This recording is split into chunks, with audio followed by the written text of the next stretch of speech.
susah, Roh Kudus hiburmu. Tak usah kau cemas, Dia memberkatimu. El Shaddai, El Shaddai, Allah Maha Kuasa. Dia besar, Dia besar, El Shaddai mulia. El Shaddai, El Shaddai, Allah Maha Kuasa. Berkat-Nya melimpah, El Shaddai.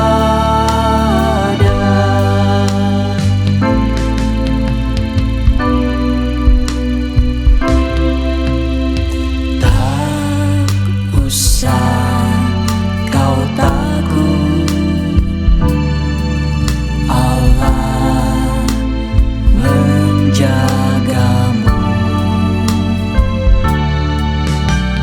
Tak usah kau bimbang, Yesus peliharamu. Tak usah kau susah, Roh Kudus hiburmu. Tak usah kau cemas, Dia memberkatimu. El Shaddai, El Shaddai, Allah Maha Kuasa. Dia besar, Dia besar, El Shaddai mulia. El Shaddai,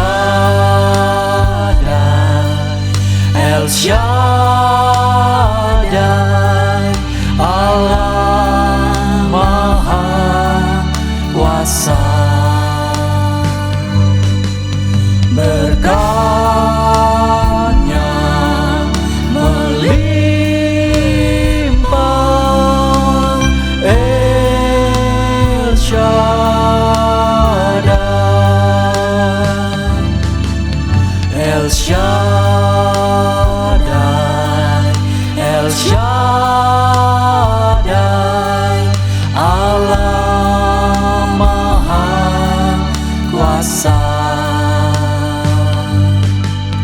Dia besar, Dia besar, El Shaddai mulia. El Shaddai, El Shaddai,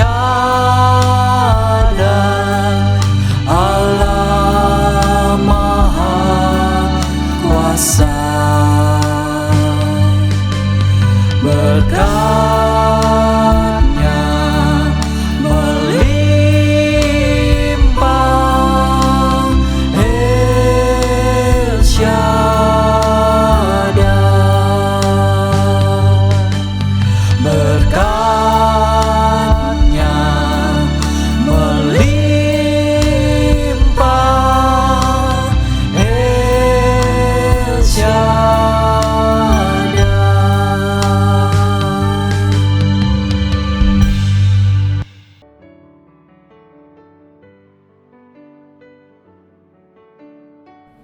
Shalom saudara-saudaraku yang dikasihi Tuhan Yesus Kristus. Puji Tuhan, hari ini Minggu 10 Juli 2022. Kita masih diberikan hidup dan kesempatan beribadah. Terpujilah nama Tuhan. Hari ini kita akan mempelajari Mazmur 104. Selamat ulang tahun untuk saudara-saudaraku yang ditambahkan Tuhan usianya 1 tahun lagi. Doa saya, semoga saudara sehat rohani dan jasmani, tambah mengasihi Tuhan, tambah hormat kepada Tuhan, dan mengalami berkat Tuhan secara rohani dan juga jasmani. Amin. Saudara, mari kita buka dalam doa mohon berkat Tuhan, agar firman Tuhan ini kita mengerti dan dapat kita praktekkan dalam kehidupan. Bapa yang baik yang kami panggil dalam nama Tuhan Yesus Kristus, kami bersyukur buat kasih setia Tuhan. Kami mohon ampun buat semua dosa salah kami. Kami mohon kesanggupan mengampuni orang yang bersalah kepada kami. Kami mohon Tuhan, berikanlah hati kami hati yang taat, hati yang hormat kepadamu, sehingga kami dapat melaksanakan firman-Mu dan hidup menyenangkan hati Tuhan. Kami minta dengan sungguh-sungguh di dalam nama Tuhan Yesus. Amin. Saudara, mari kita dengar Alkitab bersuara sambil kita buka Alkitab kita dan mencermatinya. Mazmur 104. Tuhan Yesus memberkati. Pujilah Tuhan, hai jiwaku. Tuhan Allahku, Engkau sangat besar. Engkau yang berpakaian keagungan dan semarak, yang berselimutkan terang seperti kain, yang membentangkan langit seperti tenda, yang mendirikan kamar-kamar loteng-Mu di air, yang menjadikan awan-awan sebagai kendaraan-Mu, yang bergerak di atas sayap angin, yang membuat angin sebagai suruhan-suruhan-Mu, dan api yang menyala sebagai pelayan-pelayan-Mu, yang telah mendasarkan bumi di atas tumpuannya, sehingga takkan goyang untuk seterusnya dan selamanya. Dengan samudera raya Engkau telah menyelubunginya. Air telah naik melampaui gunung-gunung. Terhadap hardik-Mu air itu melarikan diri, lari kebingungan terhadap suara guntur-Mu. Naik gunung, turun lembah ke tempat yang Kau tetapkan bagi mereka. Batas Kau tentukan, takkan mereka lewati, takkan kembali mereka menyelubungi bumi. Engkau yang melepas mata-mata air ke dalam lembah-lembah, mengalir di antara gunung-gunung, memberi minum segala binatang di padang, memuaskan haus keledai-keledai hutan. Di dekatnya diam burung-burung di udara, bersiul dari antara daun-daunan. Engkau yang memberi minum gunung-gunung dari kamar-kamar loteng-Mu. Bumi kenyang dari buah pekerjaan-Mu. Engkau yang menumbuhkan rumput bagi hewan dan tumbuh-tumbuhan untuk diusahakan manusia, yang mengeluarkan makanan dari dalam tanah, dan anggur yang menyukakan hati manusia, yang membuat muka berseri karena minyak, dan makanan yang menyegarkan hati manusia. Kenyang pohon-pohon Tuhan, pohon-pohon aras di Libanon yang ditanamnya, di mana burung-burung bersarang, burung ranggung yang rumahnya di pohon-pohon sanobar. Gunung-gunung tinggi adalah bagi kambing-kambing hutan. Bukit-bukit batu adalah tempat perlindungan bagi pelanduk. Engkau yang telah membuat bulan menjadi penentu waktu. Matahari yang tahu akan saat terbenamnya. Apabila engkau mendatangkan gelap, maka hari pun malamlah. Ketika itulah bergerak segala binatang hutan. Singa-singa muda mengaum-ngaum akan mangsa dan menuntut makanannya dari Allah. Apabila matahari terbit, berkumpullah semuanya dan berbaring di tempat perteduhannya. Manusia pun keluarlah ke pekerjaannya dan ke usahanya sampai petang. Betapa banyak perbuatanmu ya Tuhan. Sekaliannya kau jadikan dengan kebijaksanaan. Bumi penuh dengan ciptaanmu. Lihatlah laut itu. Besar dan luas wilayahnya. Di situ bergerak, tidak terbilang banyaknya. Binatang-binatang yang kecil dan besar. Di situ kapal-kapal berlayar dan lewiatan yang telah kau bentuk untuk bermain dengannya. Semuanya menantikan engkau supaya diberikan makanan pada waktunya. Apabila engkau memberikannya, mereka memungutnya. Apabila engkau membuka tanganmu, mereka kenyang oleh kebaikan. Apabila engkau menyembunyikan wajahmu, mereka terkejut. Apabila engkau mengambil roh mereka, mereka mati binasa dan kembali menjadi debu. Apabila engkau mengirim rohmu, mereka tercipta dan engkau membaharui muka bumi. Biarlah kemuliaan Tuhan tetap untuk selama-lamanya.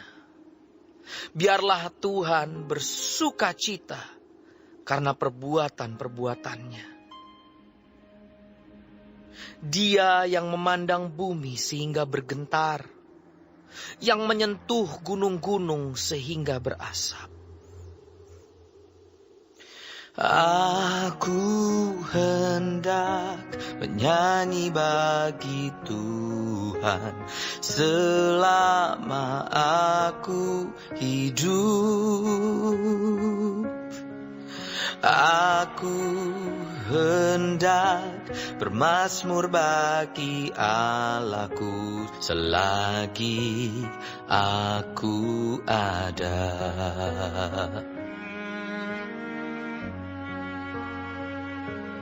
Biarlah renunganku manis kedengaran kepadanya. Aku hendak bersuka cita karena Tuhan.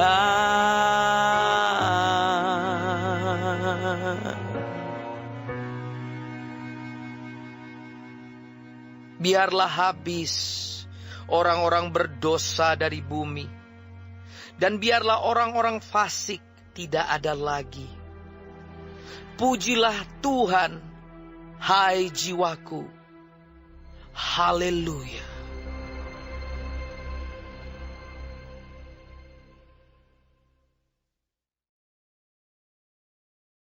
Saudaraku, tema Mazmur 104 adalah kebesaran Tuhan dalam segala ciptaannya. Perhatikanlah ayat 1. Pujilah Tuhan, hai jiwaku. Tuhan Allahku, Engkau sangat besar.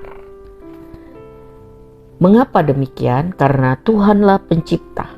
Ia juga pemelihara alam semesta dan segala isinya. Tuhan sangat mulia, besar, agung, semarak. Tuhan itu memiliki kedaulatan atas segala ciptaannya. Dan firman Tuhan menulis bahwa apa yang diciptakan Tuhan itu baik, sangat baik. Tetapi karena tercemar oleh dosa dan kejahatan, maka pada waktu dan cara Tuhan, ya, Ia sendiri akan menyingkirkan, memusnahkan segala yang jahat, yang fasik dan berdosa. Kita bisa lihat itu di dalam Wahyu 19 dan Wahyu 20. Jadi saudara, setelah Tuhan menciptakan langit dan bumi, Ia terus terlibat dalam kehidupan, pemeliharaan ciptaannya. Dengan penuh kasih, Tuhan senantiasa memperhatikan kehidupan ciptaannya, termasuk juga umatnya. Ia adalah Tuhan yang memelihara. Ada 3 aspek pemeliharaan Tuhan. Pertama, Tuhan melestarikan ciptaannya. Di dalam Kolose 1 ayat 17 tercatat bahwa Ia, Yesus Kristus dimaksud di sini, ada terlebih dahulu dari segala sesuatu, dan segala sesuatu ada di dalam Dia. Jadi Tuhan bukan hanya menciptakan, tapi Dia melestarikan. Tuhan mau manusia juga memelihara alam ciptaannya. Yang kedua, Tuhan menyediakan yang diperlukan oleh ciptaannya. Secara jasmani, musim dan makanan, juga secara rohani manusia. Ditulis di dalam Filipi 4 ayat 19, Allahku akan memenuhi segala keperluanmu menurut kekayaan dan kemuliaannya di dalam Kristus Yesus. Jadi Tuhan menciptakan, Tuhan melestarikan, Tuhan menyediakan yang diperlukan oleh ciptaannya. Betapa Tuhan memelihara kehidupan ciptaannya. Tuhan menginginkan umat ciptaannya di dalam 3 Yohanes 2 baik-baik, sehat-sehat saja, dalam keadaan kondisi yang paripurna. Itu kehendak Tuhan. Saudara-saudara, pemerintahan dan kedaulatan Tuhan itu mencakup peristiwa-peristiwa yang terjadi menurut kehendak Tuhan, atau yang diizinkan Tuhan, diawasi Tuhan.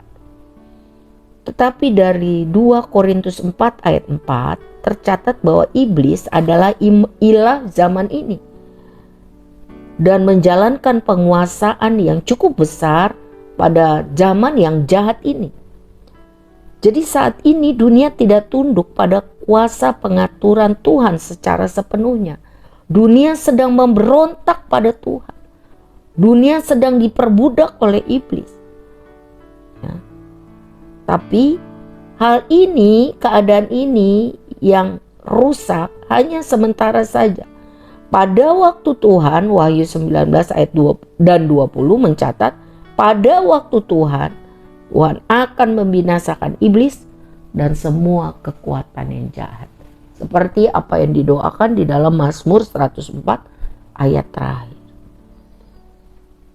Saudara, hubungan pemeliharaan Tuhan. Kalau Tuhan memelihara manusia, kenapa manusia harus menderita? Ya, mungkin itu ada pertanyaan. Kalau Tuhan menyediakan keperluan ciptaannya, mengapa manusia harus menderita? Yang pertama, manusia menderita dalam kehidupan diizinkan Tuhan akibat dosa orang lain. Contohnya, Yusuf menderita karena kakak-kakaknya iri dan kejam, sehingga Yusuf dibuang ke dalam sumur kering, lalu diangkat dan dijual jadi budak ke Mesir. Di Mesir dia bekerja baik, jujur, tapi dia difitnah, melakukan kebejatan seksual, sehingga ia harus dipenjara. Semua ini tercatat mulai dari Kejadian 37 sampai 40. Dan Tuhan dapat mengizinkan penderitaan karena kejahatan orang lain. Maksudnya untuk melaksanakan kehendak Tuhan yang baik, yang sempurna. Kejadian 45 ayat 50 dan Kejadian 50 ayat 2. Akhirnya Yusuf dapat bersaksi dengan yakin waktu dia diangkat menjadi raja muda di Mesir dan menolong kakak-kakaknya yang dulu jahat, yang dulu iri hati dengan dia, bahwa Tuhan bekerja melalui kelakuan jahat dosa saudara-saudaranya untuk maksud Tuhan yang mulia, maksud Tuhan yang besar. Apa itu? Memelihara kehidupan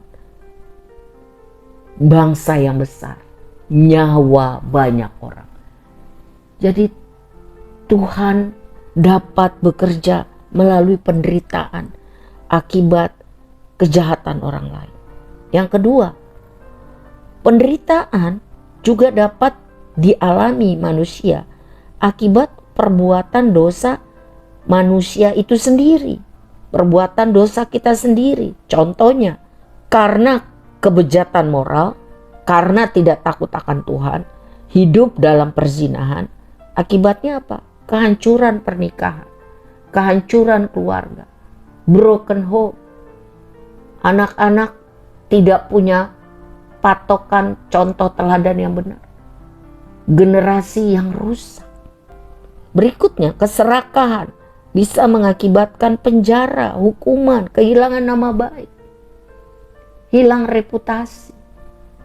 Kemarahan tidak terkendali dapat mengakibatkan pemukulan, penyiksaan, pembunuhan, akibatnya penjara. Jadi, mengapa manusia bisa menderita? Bisa saja karena akibat perbuatan dosa sendiri. Yang ketiga, penderitaan juga bisa terjadi karena pekerjaan iblis, ya, untuk membuat pikiran manusia kacau. Penyakit mental dan jasmani tercatat juga di dalam Markus 5 dan Matius 9 ayat 32 sampai 33. Yakobus 1 ayat 13 mencatat bahwa Tuhan tidak pernah menyebabkan kejahatan, dosa atau kenajisan. Tapi kadang Tuhan mengizinkan hal-hal negatif terjadi, dialami manusia, penderitaan terjadi untuk apa? Mendatangkan hal positif. Yaitu apa? Melakukan maksud Tuhan yang baik bagi kemuliaan nama Tuhan. Tentu hal itu hanya bagi orang-orang yang taat dan setia kepada Tuhan. Roma 8 ayat 28 mencatat, Roma 8 ayat 28. Kita tahu sekarang bahwa Allah turut bekerja dalam segala sesuatu untuk mendatangkan kebaikan bagi mereka yang mengasihi Dia. Perhatikan kata bagi mereka yang mengasihi Dia, yaitu bagi mereka yang terpanggil sesuai dengan rencananya. Saudara, agar kita dapat mengalami pemeliharaan Tuhan, agar kita dapat mengalami kebesaran Tuhan, apa yang harus kita lakukan dalam kehidupan?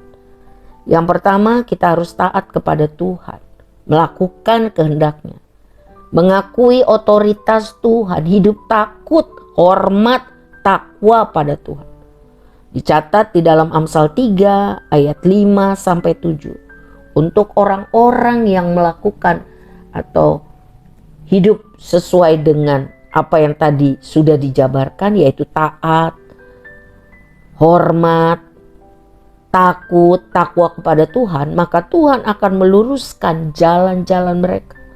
Tuhan akan menunjukkan cara hidup yang baik, yang benar. Tuhan akan menuntun, memahkotai, usaha-usaha kita akan berhasil. Tuhan akan meratakan jalan hidup orang yang percaya pada Tuhan dengan segenap hati.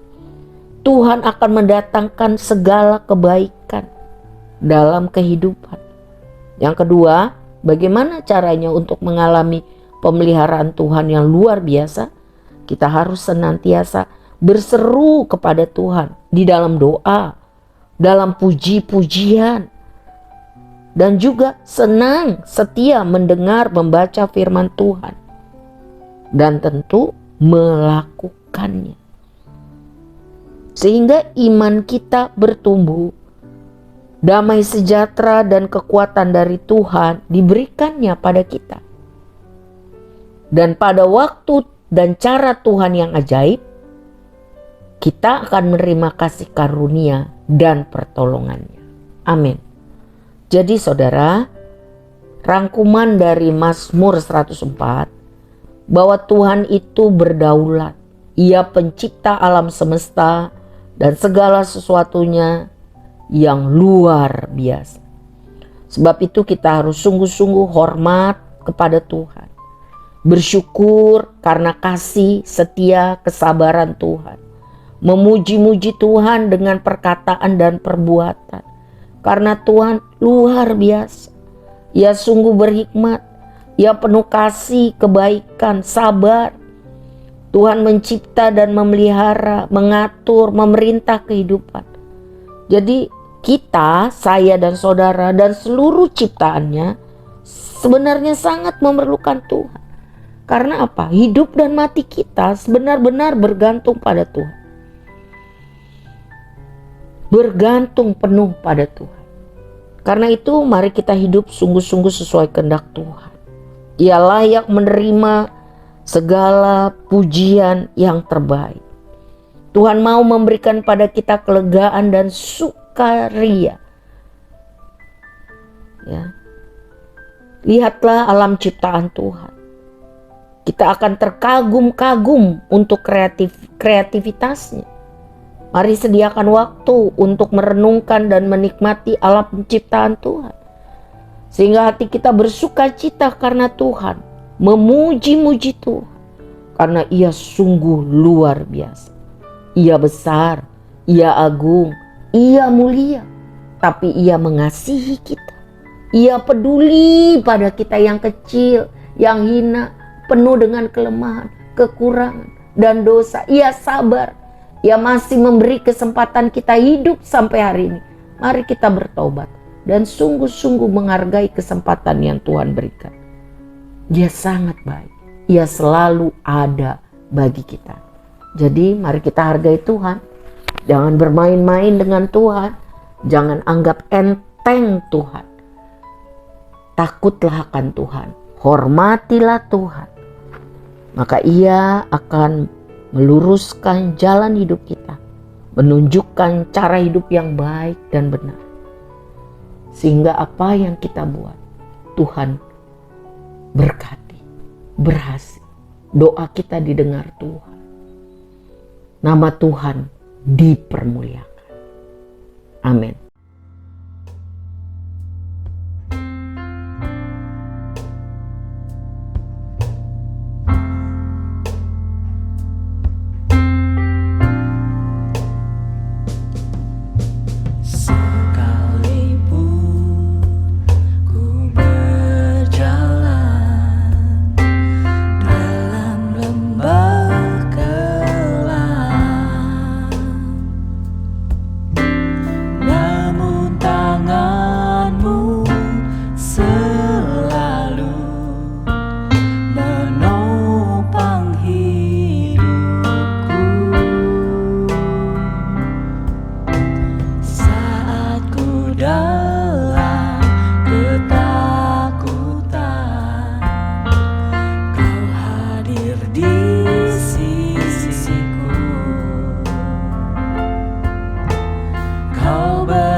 berjanji, tak sekalipun kau ingkari kesetiaanmu, sungguh terbukti di sepanjang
sepanjang hidupku, untuk selamanya ku kan setia melayani, mengasihimu. Tiada Tuhan sepertimu, Yesus, Kau Allahku yang setia.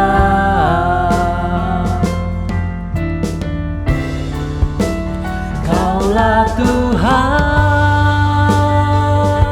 yang berjanji, tak sekalipun Kau ingkari kesetiaan-Mu, sungguh terbukti di sepanjang hidupku, untuk selamanya ku kan setia melayani, mengasihimu. Tiada Tuhan sepertimu, Yesus, Kau Allahku yang setia. Tiada Tuhan sepertimu, Yesus, Kau Allahku yang setia. Tiada Tuhan sepertimu, Yesus, Kau Allahku yang setia.